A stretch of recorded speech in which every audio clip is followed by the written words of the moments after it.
The UN has been sending Western tax collectors to Africa to force the continent to pay their foreign debts, and this organization is called Tax Inspectors Without Borders. And if you think this isn't real, here is their website. They are implementing sales tax, minimum tax rates, taking African businesses to court for tax evasion, and they are bragging about the billions they collect from the continent. What the UN does is they send forensic tax auditors from the West to African nations to close loopholes, audit businesses, and implement tax laws that extract as much money as possible from the local population in order to pay back IMF and World Bank loans.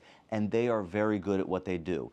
Tunisia was one of the first countries to work with the UN tax collectors in 2015. And since then, the Tunisian government has increased tax revenue over 50% relative to GDP. Recently, you've probably seen different tax reform laws in West Africa, Kenya, among others, and all were pretty unpopular, but they were implemented with a carrot and stick methodology.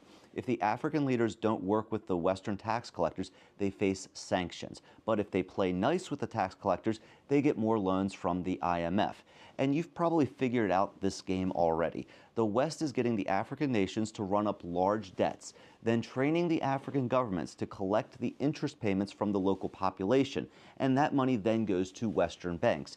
And in many African countries, over 70% of the government revenue goes towards debt servicing. So it's essentially a much more efficient form of colonialism.